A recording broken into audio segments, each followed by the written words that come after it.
Hey guys, how you doing? jpsarrireviews here. Now last week, very quietly, Aaron Studios announced a new collectible line based on the very popular fighting game Mortal Kombat. This is a 1/10 scale line, and they're starting with Goro. So in this video, I want to talk about this piece, what I like, what I don't like, and ultimately let you know if you need to get into this new collectible line or not. So in the next couple of minutes, stay tuned. Alright guys, I'm here at the Aaron Studios website, and as usual I will have the link in the description for those who are interested.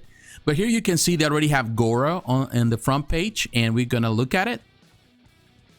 And it's an art scale, so this is a 1/10 scale. It continues this tradition that they started with the 1/10. In my opinion, I'm a big fan of this scale because it's, you know, convenient. It's very convenient to, I know some people might consider this like toy dimensions, but in my opinion, this is the perfect scale if you love multiples in your collection. You know, you love multiple pieces at the same time, dioramas. So the price is $199.99, which I think is very fair because this is, you know, proper 1/10 scale, and Goro has always been a very big character. So I'm really happy with the price. It's the same price I would say you can get the Hulk that I just reviewed not long ago, or I talked about not long ago. You can choose a payment plan up to 4 payments, or you can pay in full. Now, this is going to be available in June of 2021, so we have a year from now, so that's always good. Let's read the description before we get into the pictures. Aaron Studios presents Goro Art Scale 1/10 Mortal Kombat. He is a prince in his race and fights for the pride and glory of his people, and to tear up some bodies too. A great champion chosen by Aaron Studios to inaugurate one of its most awaited new licensed lines, Mortal Kombat. Goro BDS Art Scale 1/10 brings the powerful character as the first figure in its new collection, composed of the greatest warriors of one of the most worshipped and legendary fighting games of all time. Expressing all his fury and pride, howling and raising two of his four closed fists, the colossal warrior of the race called Shokan, general of the armies of the sorcerer Shao Kahn, is exposed on a rocky base that recalls the desolate terrain of Outworld, the original home of Goro, filled with the skulls of his enemies at his feet, with the unmistakable symbol of the Mortal Kombat dragon adorning its front. Mortal Kombat is a martial arts tournament that takes place between different kingdoms or dimensions from generation to generation, and needs to be won 10 times in a row to guarantee the winner the chance to dominate the competition's realm. Goro killed in the tournament the great Kung Lao, a Shaolin monk of which the current Kung Lao is descended, winning 9 consecutive editions of the competition, remaining 500 years undefeated. Defeated by Liu Kang in the 10th tournament in the first classic game, he is now immortalized as Aaron Studios' first Mortal Kombat collectible. Now we're looking at the pictures, and I gotta be honest with you, at first I wasn't too keen about the pose. I was expecting something more. I would prefer a pose where he's kind of crackling his knuckles, kind of like what Bane from Sideshow, the new Bane that is on pre-order, is doing.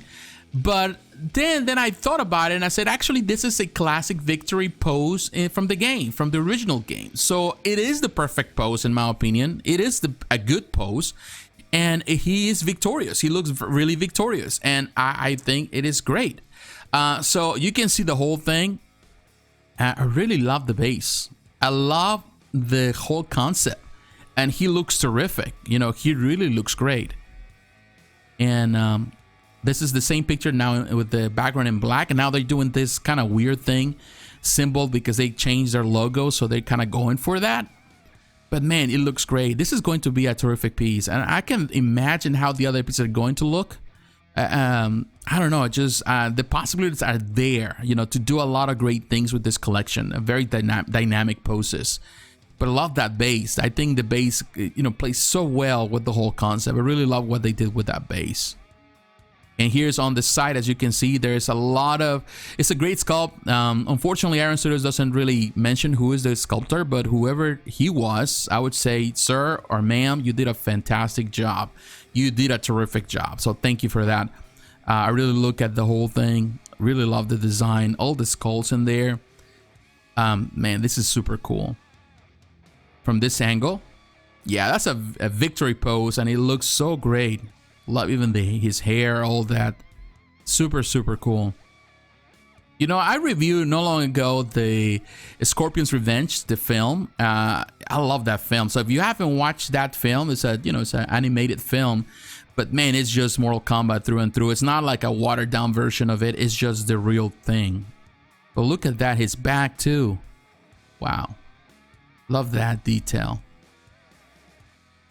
Now from this angle, I wish there were some close-up pictures where I can see it, even see the detail up close. But love that. Even the paint job. The paint job is good. Look at that. Even on his fingernails, that look great. The musculature, there is some shading. Really nice job with the paint. Here is another. I think that we already saw this one. Maybe it's just all black in the background. But man, that looks great. I like this picture. Yeah, I like this one. But man, look at that. The skulls. I think that base and the Mortal Kombat symbol right there on front, that really adds that touch. This piece, being a 110, I'm sure if this was, I don't know, like a 1/4, I know people would go crazy for it, even as a 1/3. Definitely this is something that I want to see, because so far we have seen, you know, Mortal Kombat being covered by PCS Collectibles, and they have done a terrific job. PCS Collectibles is a company that had done fantastic work. Yeah, there was always been delays with the products, but they, over the years, they have taken care of Street Fighter in a really, you know, fine way. They have done that the same with Mortal Kombat. But getting to see other companies really tackling this is going to be interesting. And of course, right now, of course, they're starting with the 110 scale, but the possibilities are there, even for Iron Studios, to get into larger scale, you know, and they cover 1/3, 1/4. So we'll see. Only time can tell. But as you can see, the musculature is well defined. His body is well defined. The colors are clean and well applied. It's a nice piece. I really like it. The victory pose is nice there. I don't know. Just the possibilities are endless. What you can do with this line here. But that base, I think the base to me, it's a great concept. It is a fantastic concept that plays so well with this character, and this gives us a better idea of the scale of this piece, of the size. It has nice height. It is huge. It is as huge as the Hulk or any other big pieces that they produce. I really like it. Man, the colors are nice. Everything is nice. The base is super nice. All the sculpts are nice. So it really fits the Mortal Kombat profile, and that to me, that's super cool. So yeah, this is a really nice, very welcome addition to the 110 scale format. Well, guys, there you have it. It is clear that Iron Studios is starting this line with a bang. They could have just go with any other character, Sub-Zero, Scorpion, and I'm sure that they would be popular, that people would be happy with them. But they went with the big guy, and that really tells me that they're looking at the big picture. They have big plans for this this line, and that's always cool. However, I do have concerns. My main concern with Iron Studios right now is the fact that they're diving into so many different lines at the same time, and that can always lead to a really bad precedent that ultimately forces the company to cancel some lines or to cancel some pre-orders at the end, because they don't have enough people purchasing or ordering or pre-ordering from them. And that's always very scary as collectors. And that's something that Prime 1 Studio is facing right now. They have, you know, canceled so many pre-orders because they have produced so many different things. So they're stretching themselves thin, and of course the collectors. Yes, you can bring new collectors now with this new license with Mortal Kombat. But for the most part, the collectors that are faithful to Iron Studios are the ones that are collecting this stuff right now. And yeah, you're going to attract a new group of collectors, but not necessarily means that you're going to attract the masses. So that's something that they have to be very careful not to really overextend themselves so much by really producing so many different things. But of course, that's just my opinion. This is just brand new. I'm excited for Goro. He looked great with the classic outfit. I'm just excited to see what they want to bring. I'm looking forward to the next reveals. But what is your opinion? What do you think? Do you like this? Are you going to get into this new line? Let me know in the comments below. So once again, my friends, thanks for watching. God bless. Take care. And I'll talk to you again. Bye-bye.